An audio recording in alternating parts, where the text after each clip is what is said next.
You are live. Good evening. This is the Town of Wareham Finance Committee meeting. It's Monday, September 26, 2025. It is now 6 p.m. We're in room 27 of the Town Hall. I'm going to call the meeting to order. 22nd, excuse me. Do a roll call. Brianna? Here. Jerry? Here. Heidi? Here. And Joseph Smith, Chair. Could I ask everybody to please rise for the Pledge of Allegiance? I pledge allegiance to the flag of the United States of America and to the republic for which it stands, one nation, under God, indivisible, with liberty and justice for all. Thank you. We have some Finance Committee meeting business. We're going to do that at the end. We're going to go right into the articles. And the first article we're going to do is Article 16. He has 4 articles, and we have the town planner here to explain them to us. So could you please give your name for the record? Sure. For the record, Josh Faraday, Director of Planning for the Town of Wareham. Tonight, as Joseph said, I have 4 articles to present in front of you. And you'll notice on your agenda, they're not in numerical order. We've thrown them out of order just for terms of ease. So I'll get started. Article 16 is some revisions to our zoning bylaw, specifically the setbacks and located in the zoning bylaw. So in front of you, this is what the warrant article looks like. We are looking to strike the minimum front yard, side, and rear requirements. Currently, they are the same as the underlining zoning district, and we would like to replace it with the minimum front yard setback shall be 20 feet, and the minimum side and rear setback shall be 10 feet. Just to give you an idea of what that looks like and why we feel the change is necessary. The four images you have on the screen in front of you are 4 zoning districts by size. In the top left corner, we have our R130 district, which basically means you need 130 acres to construct a single family dwelling. To the right of that, we have our R60 district. Bottom left is our R43, and then in the bottom right is our R30 district. What you're looking at is all the grayed out area is the buildable envelope by right with a building permit. So the underlining zoning district requirements in the R130 district, the front you have a setback of 100 feet, the side and the rear you have a 30-foot setback. Now, in the cluster developments that we allow, you could have a 10,000 square foot lot, which is what is depicted by the large square, which is basically 100 feet of frontage and then 100 feet of depth. So what we've done is we've identified what the buildable envelope is as the setbacks apply. You'll notice that for everyone except for the bottom right, you would have to either go to the zoning board for a variance or a special permit to construct a house. The reason we got to this point was when we first developed the cluster zoning bylaw, we had 1 zoning district. And then over the years, we've added the other 3, and the underlining zoning district terms don't really make sense anymore. So what we're proposing, what you can see here, the red box is what we would assume to be a standard single family dwelling at 26 by 36. So if it were 2 stories, it'd be like an 1,800 square foot house. So we're just proposing that for any cluster subdevelopment or division that we apply the bottom right scenario to the bylaw. Do we have any questions? Well, this applies all for. Has the planning board voted on these yet? They haven't, no, they haven't voted on any of them yet. They didn't have much concern on this one. This one is actually just a carryover from their last meeting because we went till almost 10 o'clock. So they felt, yeah. I promise I will not keep you for that long tonight, but planning board tend to have a lot of questions. And I hear you right, this is just to have consistency through. Yeah, so this is our cluster subdivisions, which require it's 50% of open space to remain on the site, but you get a reduction in lot size, and developer is able to build a smaller road. So where you gain value in the cluster division is a protection of open space. So that's why we feel it's necessary that, or maybe even not necessary, but why this could take place is because the lot sizes are smaller, but you have dedicated open space, so people may feel more comfortable with recreation area. And what we're really seeing is that there's a big drive for people to have a backyard instead of a front yard. So where you see like our R130 zoning district, we have 100-foot setback from the street. A lot of people have expressed a desire to have a reduction in that number just because they'd prefer their kids playing in the backyard instead of Makes the sense. front yard.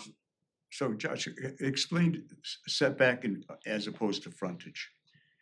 Okay, so the term frontage is if you own a lot and the zoning bylaw requires that you have 100 feet of frontage on a given way, you have to have 100 feet on the street.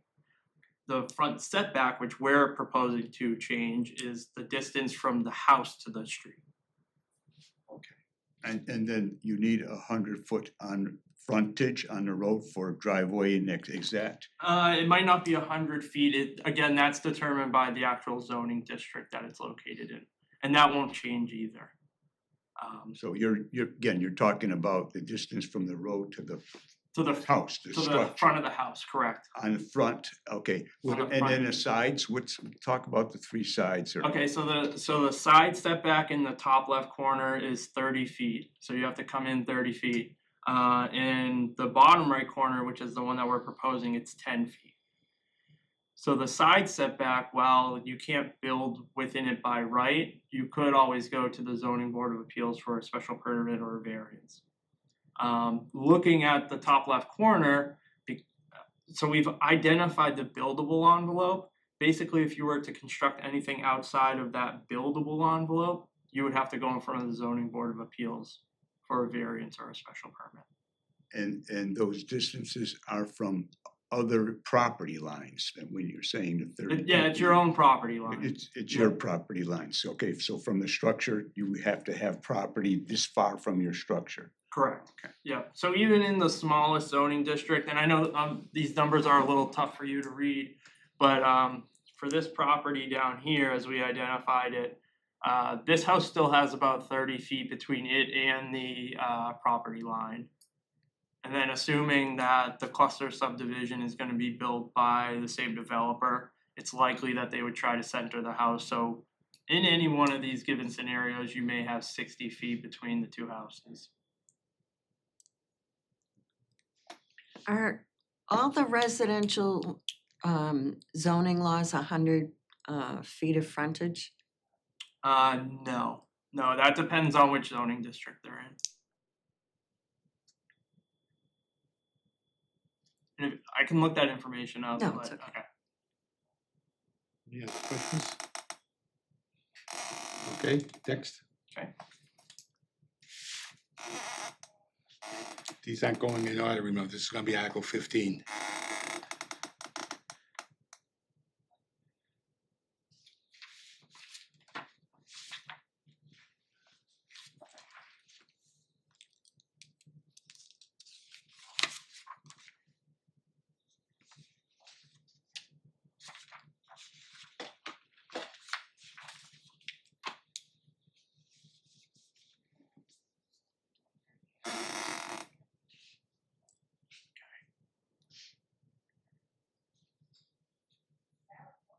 So this one may look a little familiar. I brought it up right before spring town meeting, but the planning board wanted to do some further research on it, so we decided to take it off the warrant last town meeting, and now it's coming back to you.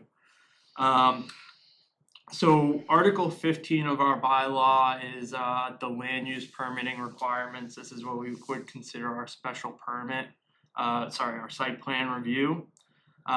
Currently, our site plan review identifies the planning board as the permit granting authority, and it also identifies some language in it that doesn't allow the zoning board to give use variances on certain topics, certain uses, I should say.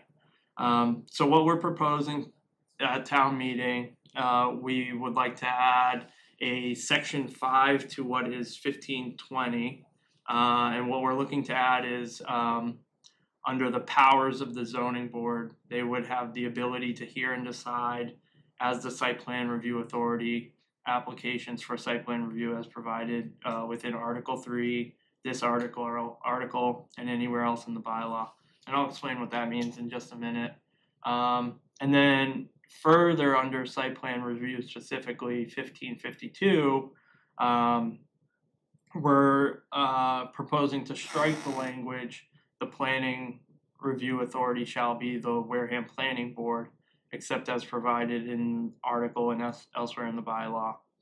And what we would like to do is replace it with the following language: is the site plan review authority shall be the planning board, except where development requires a special permit or a variance from the zoning board of appeals, in which case the zoning board of appeals shall serve as the site plan review authority.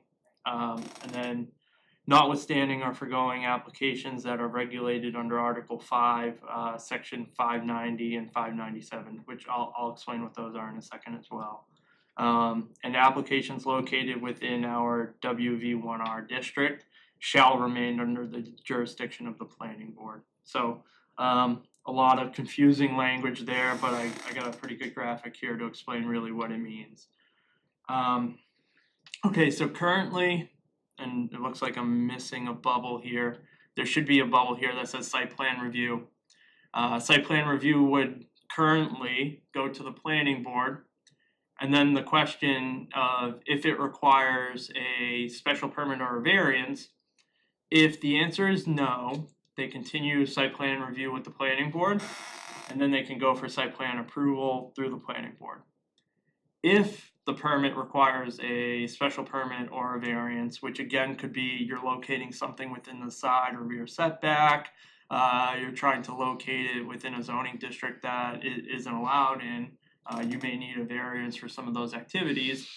Currently, if it does, you would go to the zoning board of appeals to get the special permit or variance, and then you would go back to the planning board for site plan review. And the issue we've identified with this is I'm an applicant, I have a project that needs, let's say, a variance for a drive-through, which we don't allow. If I need a variance for a drive-through, this is making me go to both of the boards.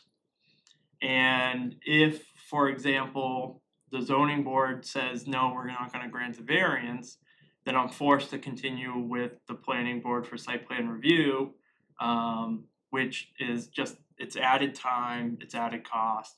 But another good example of this is under the zoning bylaw, we have a requirement for number of parking spaces. So let's say I have a project, I am one parking space short of the requirement. I have to go to the planning board for site plan review.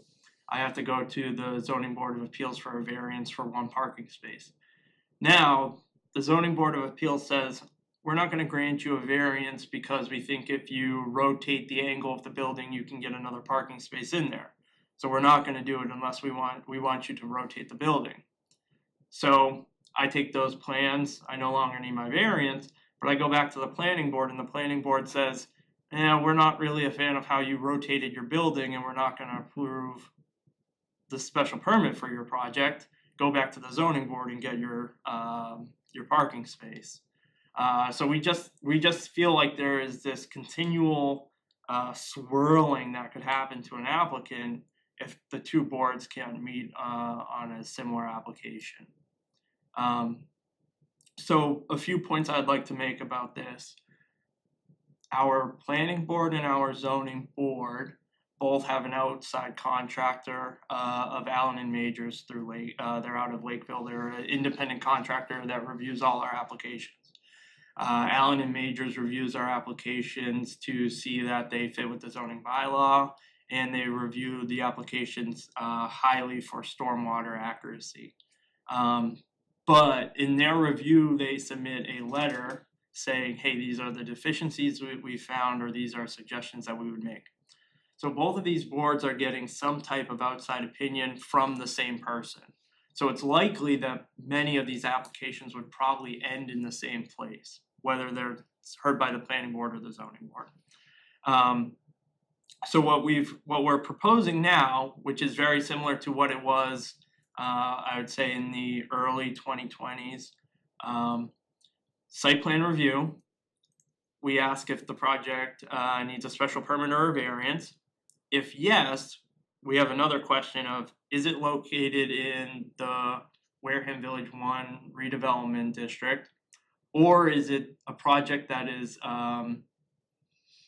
applied for under sections 590 or 597, which are solar and battery energy storage systems? The planning board feels like they are more equipped to handle those type of projects for the town, so they've requested that they be the jurisdiction authority over them. So the question then is it one of those type of projects? If it is yes, they should continue with the zoning board of appeals for the special permit or variance, but ultimately end site plan review through the planning board. If it is not one of those projects, then we're saying site plan review can be accomplished through the zoning board of appeals, which is very similar to what it was historically. So Josh, is the ZBA okay with giving up the solar and the, yes, they are. Yeah, they're so from what I could tell from the zoning board, they have no interest in solar, where the planning board has taken a very strong interest in it.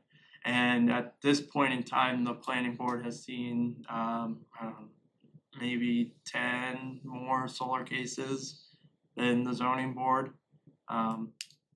So yeah, we didn't see any issue after talking with both the boards on either one of those, whether it be battery energy storage or redevelopment in the Wareham Village 1 district. Yeah, I mean, the flow chart's great, but one question I always hear with a ZBA, where's conservation come in on this? I mean, where do they go there first? I mean, have you gone to the Conservation Commission yet? So, okay, Is this so pointed out when they come into the planning office or whenever? yeah, it's a great question. So all of our, whether you do site plan review through the planning board or the zoning board, there is a requirement to have some type of determination from conservation. That could be as simple as going in front of conservation and they say, we don't have any jurisdiction over you, here's a letter stating that.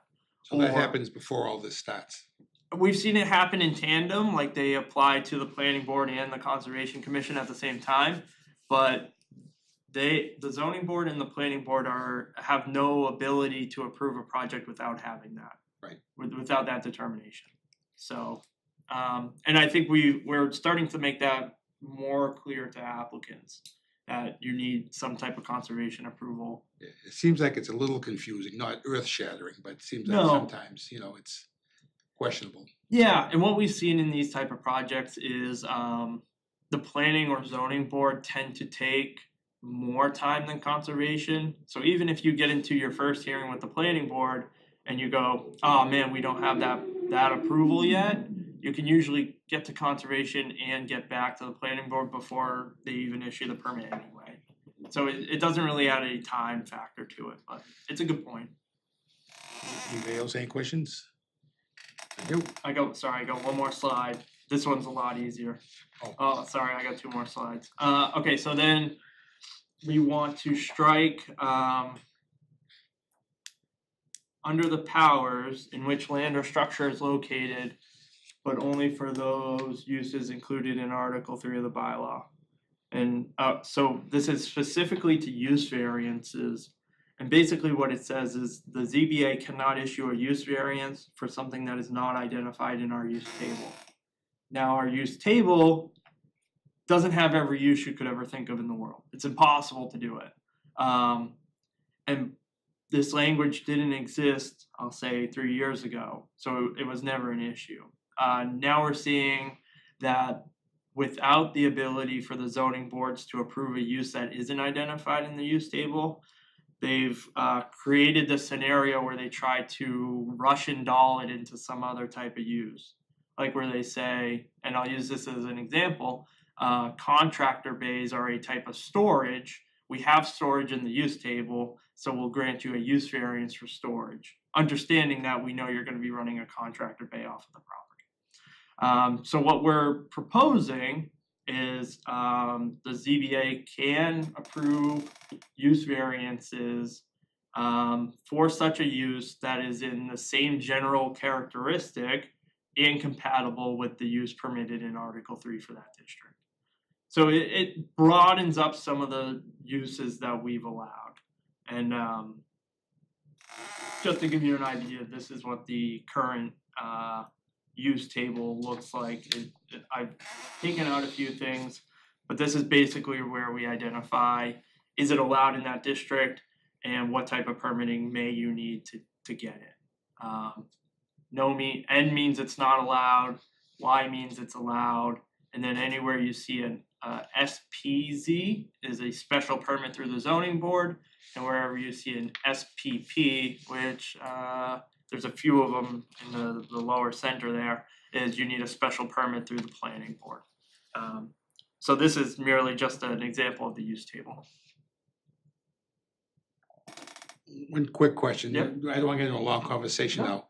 Counting parking inside some of these storage units when they're looking for parking spots. Yeah, I mean, I've heard that be a subject sure. at a few recent meetings. Is that something that they need to look at the bylaw down the road or? If you let me present my next one, we'll get there. Sorry. No, you're totally fine. It's a good question though. Well, 'cause you brought up the storage units. Yeah, no, it's a good question and it's definitely something that they've been struggling with. So moving on to Article 18, which is contractor based specifically.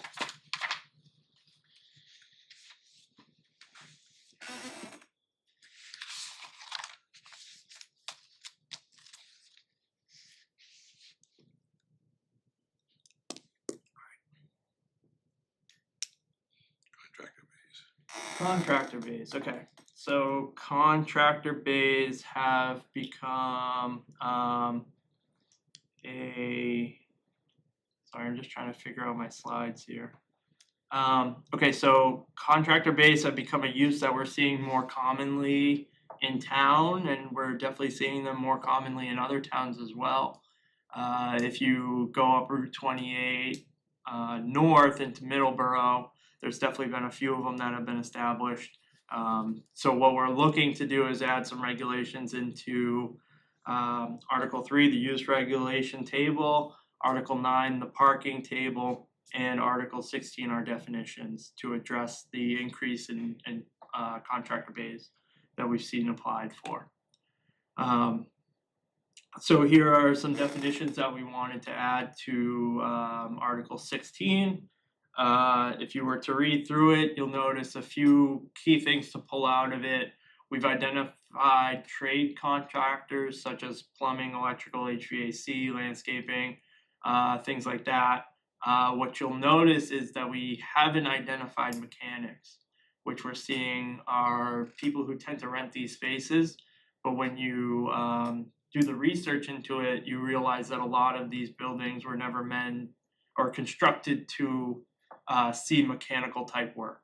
They don't have grease traps, for example. They don't have oil and gas separators. It's just not a use that the building wasn't designed for. You'll also notice that a lot of these contractor bays keep themselves under a 5,000 square foot threshold, because at 5,000 square feet, you have to then add sprinkler systems to the building. And from what I understand, that can be pretty costly. So a lot of these applications tend to stay under that threshold so they don't have to put sprinkler systems in. And then we've also identified contractor yard, which a good way to think about this is just storage ancillary to the actual building itself. So here is the actual article and what we'll look at adding into the zoning bylaw. Again, it's to allow these buildings to be constructed. We have identified a place in the use table for them, but really what we're trying to accomplish in this is to allow them to come into town because we do see a lot of desire for them. But we also don't want them to become like a nuisance property. So we've put some regulations in there to kind of restrict what can actually happen outside the building. And we've put some requirements in there on what the building can actually look like. So for outdoor storage, we limit it to 10% of a lot area or 2,500 square feet, which we're normally seeing these things, the outside storage be broken up by fencing. So a contractor will come in, they'll put up a chain link fence and it will be 20 by 20 and that will be their outside storage associated with a specific bay in the building. So we're trying to limit the size of what those could be. And we're also saying that it needs to be fully screened with a fence, whether that be 6 or 8 feet, and it needs to have some type of plantings around the outside of the fence as well. And we also say that you can't have any storage above the height of the fence. Vehicle and equipment parking, we've seen the desire where someone will come in and say, we want to build one of these buildings, but we really only want to put 2 or 3 parking spaces for the actual use of the bay itself. And again, what we're finding with these uses are a contractor will come in, they'll build some type of mezzanine area in the bay itself, and they'll put an office staff person in that. So really what we need to be considering is the owner is going to have a vehicle themselves. They might hire 2 or 3 people to take one of the company vehicles out every day. And then there's generally an office staff person that spends time in the actual bay itself. So, 2 or 3 spaces per bay just doesn't technically add up. So we have some vehicle parking requirements, no idling overnight. We have hours of operation that we've identified 6 a.m. to 7 p.m. Monday through Saturday. But it's important to note through site plan review, the planning board can take a look at an application on where it actually is and further restrict those hours if necessary. So let's say you're right off of Cranberry Highway and you have Taco Bell and car wash next to you. Well, it's probably not a big deal if you operate till 7 p.m. But if you're next to one of our residential zoning districts and you have a house right next to you, 7 p.m. might be a little too late. So the planning board still does have discretion to limit these further. But we saw that as a good starting point. And then we say no Sundays unless it's found to be acceptable by the zoning board of appeals, which most of the time these people are blue collar people, and they're working on Monday through Friday or sometimes Saturday as well. So we don't see the no operating on Sunday as an issue. Noise, lighting, and emissions, we cover those under Article 15 already, so we just kind of point them back to that. And then we also add that each contractor base should have its own dumpster. Again, contractor comes in, maybe he fills up the entirety of the dumpster, and then you have 3 other bays that need to throw out their trash somewhere. And that could be problematic. So 1 dumpster per unit kind of makes sense. Stormwater management is already handled through Mass DEP and our contracted engineer, Alan Majors. So again, we just point them back to that. Design standards we already have, so we talk about facade and having some pedestrian access to the actual tenant spaces. And then we say the special permit granting authority should be the planning board. So we say that waivers could be acceptable if they meet the intent of what the waiver actually is. And then moving on, we have the use table, again, where we've identified it's only gonna happen in our industrial, commercial, or just in our commercial and industrial zones. It's not allowed in any of the residential zones, although the zoning board could give a variance to do so. And then again, we've added to the parking schedule, parking that makes more sense than what we have currently outlined in the bylaw. Any questions? Any questions? No. All good. Okay.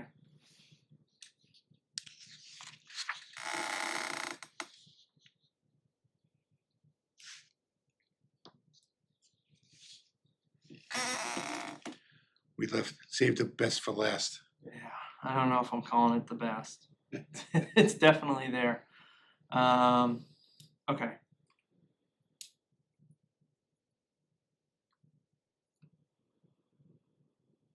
I'd mentioned to Joseph already that my pitch may sound a little politically charged. And if you feel that way, please let me know, because ultimately I need to bring this to town meeting, and you guys as the finance committee may understand this differently than the general population. So any feedback I can get on this one is greatly appreciated.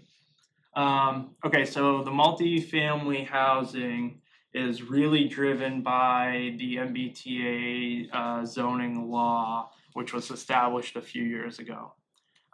Some good news for the town of Wareham, we've already identified a zoning district that this makes sense in. This is the commercial general district. Just to give you an idea of where this is actually located, its easterly extent here is 195. The westerly extent is Division Road, which is a small subdivision here. But this road, the northern extent is Charge Pond Road, and that goes north until you hit 495. So this is our commercial general district. We've identified this as where multifamily housing should be allowed by right, and where the state is forcing us, I'll say, to create a multifamily housing district. This zoning district meets all the requirements size-wise and for number of units that we need to require. It's important to note that as we are identifying this zoning district, there's no requirement of the town to actually build these units. We just need to provide a zone where they could be built. Okay. Okay, so we're not debating whether we, so I'm putting up on the screen some waivers that I've identified we need to meet to be compliant with the law. On the screen, you also see that multifamily is only allowed by right in the commercial general district. So I'm gonna put the waivers up on the screen, but I'm gonna actually talk about the MBTA zoning law and where I think we kind of fall into play with it. So there's been a lot of controversy about the MBTA communities law. We are what is considered a MBTA adjacent community, meaning we share a town line with a town that has a MBTA station within it. We share a town line with Middleborough, so they have a station, so we are adjacent to them. So the law's already been established at the state level, and really what we're trying to do is get Wareham to comply with that law. The commercial general district that we have identified largely complies with the main concern that most towns have, which is the density of housing. Many of the communities that we've heard of that have major issues with this law are seeing a requirement to put high density housing in the middle of their downtown. we obviously don't have to adhere to that because they have the requirement to put it within a certain distance of the MBTA station. And where we're an adjacent community, we have the ability to choose where we want this zone to be. So we've identified Cranberry Highway as the best zone for that. We've already, through previous town meeting votes, decided that that's where we would like to see high density housing established to begin with.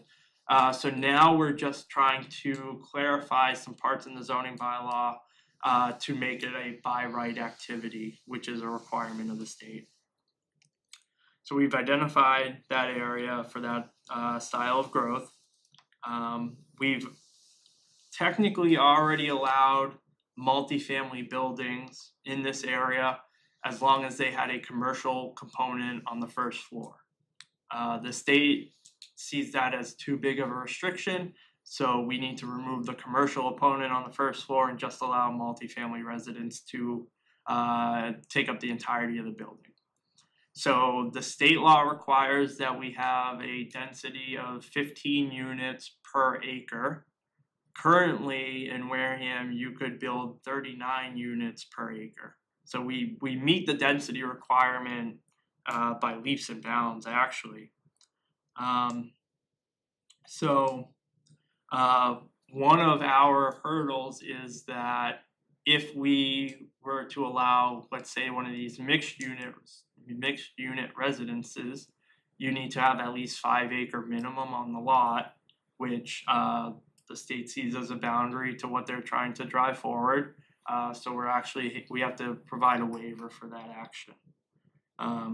So moving on, I have the list of waivers continued.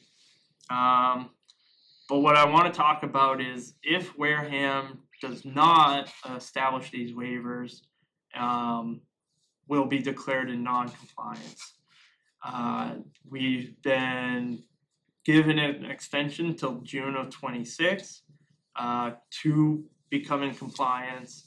And when we questioned whether we could, get another extension to that compliance, the answer was a pretty straight no. So we're looking at June of 26 to meet the compliance requirements. So I wanted to get this in front of fall town meeting, understanding that I might need spring to clean it up. But, okay, so what does non-compliance mean for the town of Wareham? What's on the line is a number of grant opportunities.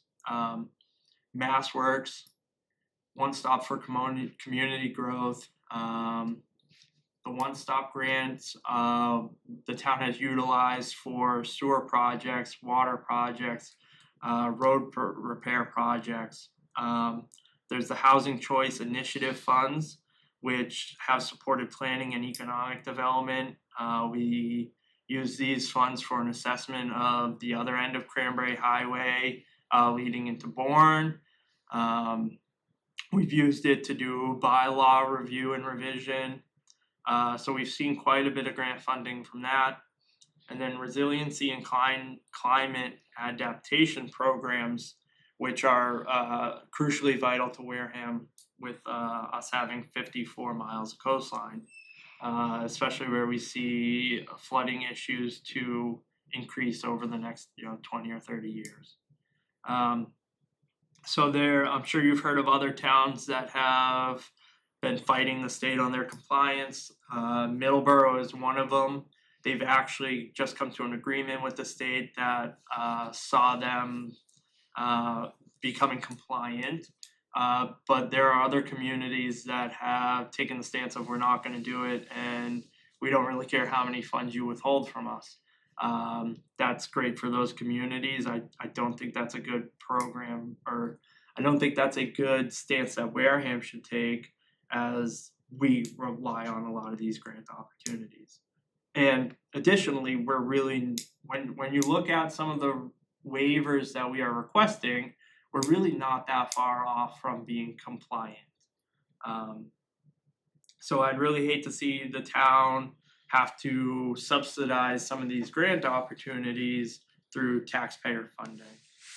And then, so we've added a section limitation on waivers, and this basically just says you have to meet the building code, you have to meet the Wetlands Protection Act, you have to meet the wetlands bylaw that we have, stormwater requirements, health and safety.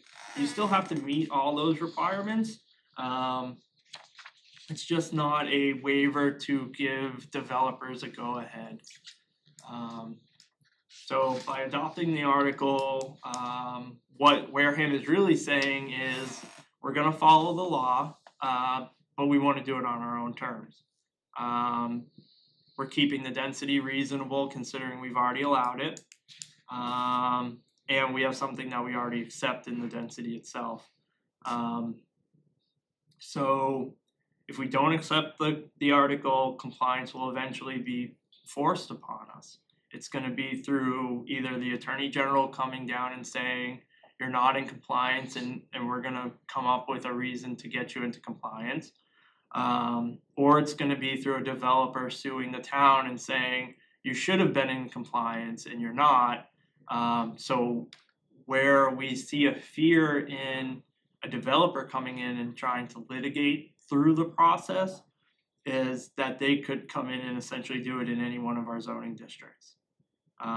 So we see that as a major issue to where we would really like to see this type of a development exist.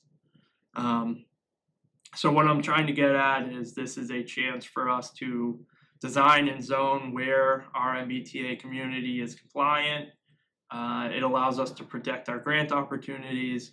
It allows us to protect our taxpayers in unforeseen litigation costs, and it's our ability to shape Wareham's future.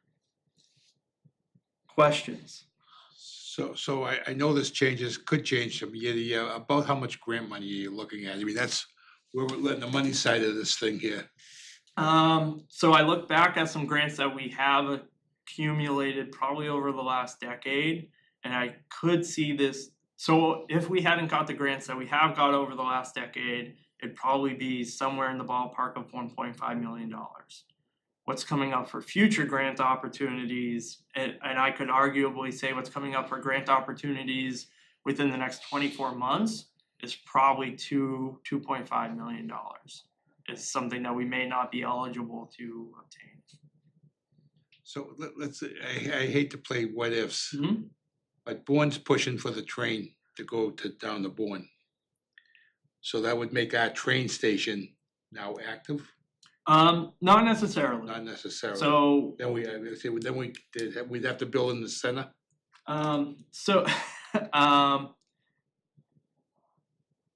We would first have to identify that there's an actual stop. Right.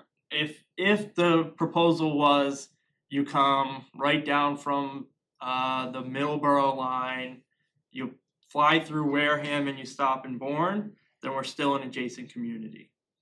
If we decide, or if they decide that there's going to be a stop in Wareham, which there technically already is, and I'm pretty sure the deed language on Merchant's Way allows for the stop and parking for the stop, then we would become an MBTA community.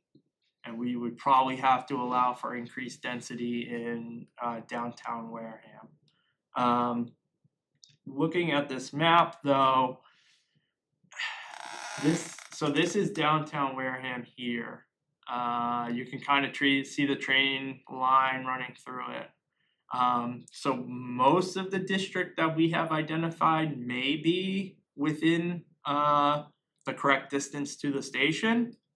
But it's unlikely that the northern extent of this is within the required distance, and probably the northern extent of this. And then a few options we could then progress to if it were to ever come into play that we get a MBTA train station, is we could look at amending this into like an overlay district where we would just allow it on Main Street or something like that. But the conversations we've had with the MBTA is There's potentially a pilot coming to assess if it makes sense to bring the train down here. And then some conversations I've had with special project managers for the MBTA where they laughed at the idea of me questioning if we'll ever have a station. So it's very confusing which direction to take from the state. Who ultimately would make that decision, us or the MBTA?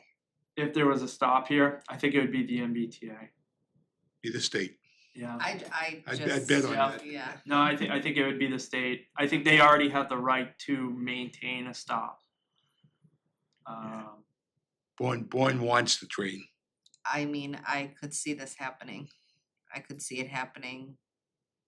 So you Soon. kind of answered the question. Plymouth closed their 2 train stations. So now they're just They're an still, adjacent community. now, yeah, so now they can build it wherever, Yeah. not downtown. Yeah. Cause I could figure, why did they close their train stations? I mean, So the biggest takeaway here is we're really not that far off from being Right. compliant. And that's what I want to stress the most. We're really not far off. We need to allow some waivers.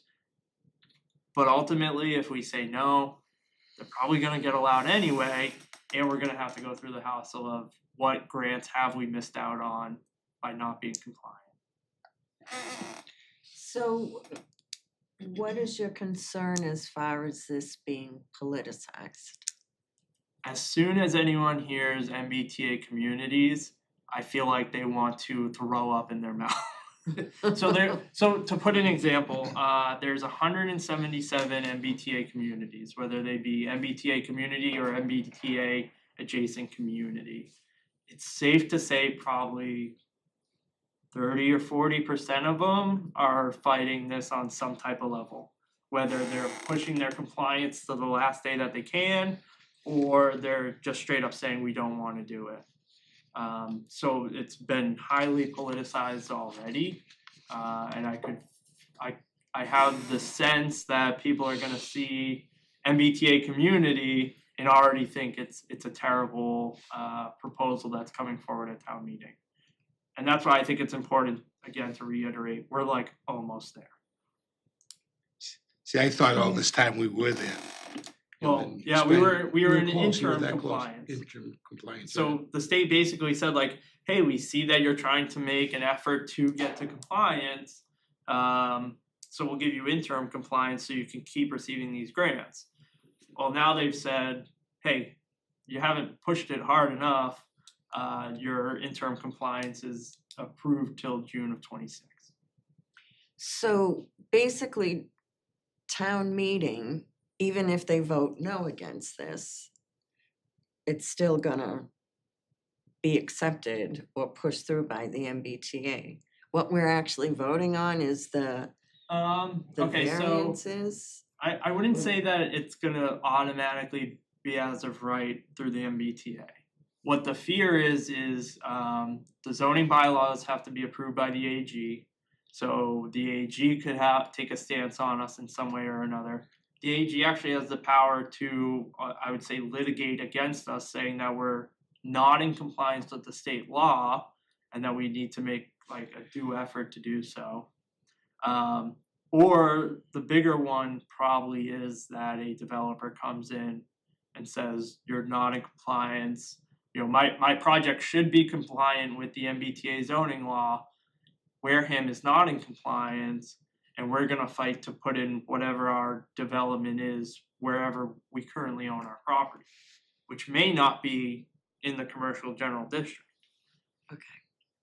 So the actual article that we're approving or not is the waivers to, So the article in a nutshell is we are adding multifamily to the zoning, the use table. Yep. And then we are identifying the list of, I think it's 10 waivers. And the waivers are specifically for projects that are multifamily. So even if I were, I don't know, if I were, let's say, a mixed-use development, which we allow by right in that zoning district, if it came in as a mixed-use development, they would not be eligible for any of these waivers. They would still have to meet the zoning bylaw. it's only multifamily construction as defined in here that would be eligible for a waiver, for these waivers. And this is like us as the town saying, so we have some sort of control over what the state is? Okay. Yeah. I'm just trying to Yeah, well, understand a little better. it's us saying that we wanna be compliant. Yep. We wanna be compliant in the area of town that we wanna be want. compliant in. Mhm. And we've identified these waivers as a way to become compliant.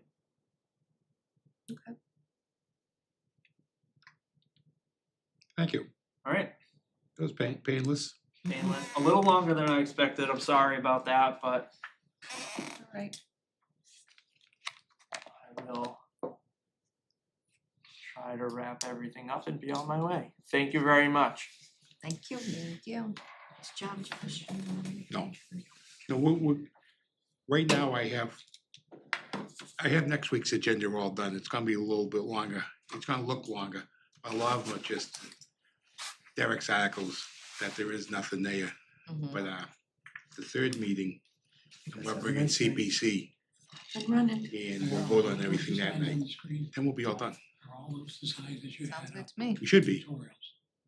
Are they online? So we're gonna do all Derek's No. next week and the three citizens petitions. They will be probably. Thank you. She should be just a couple minutes.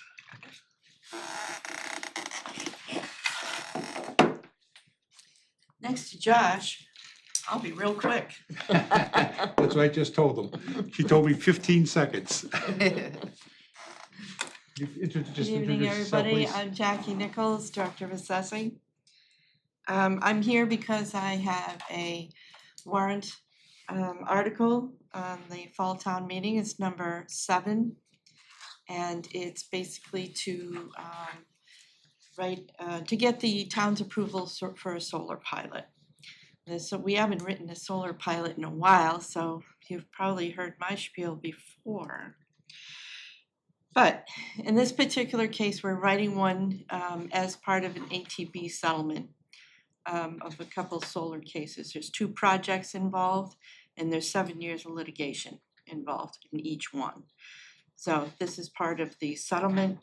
Pilot's gonna be for 13 years, and it'll be written under the newer laws than the ones that you may have heard about before. It just changes the way the pilots are written and the way they're accounted for by the town. That's how fast that was. Yeah, it's, Jackie, are these excuse me, Jackie, are these pilots that the town won or lost, or how did that, that it took 7 years? It's been in litigation for Litigation. 7 years, and this is part of the settlement.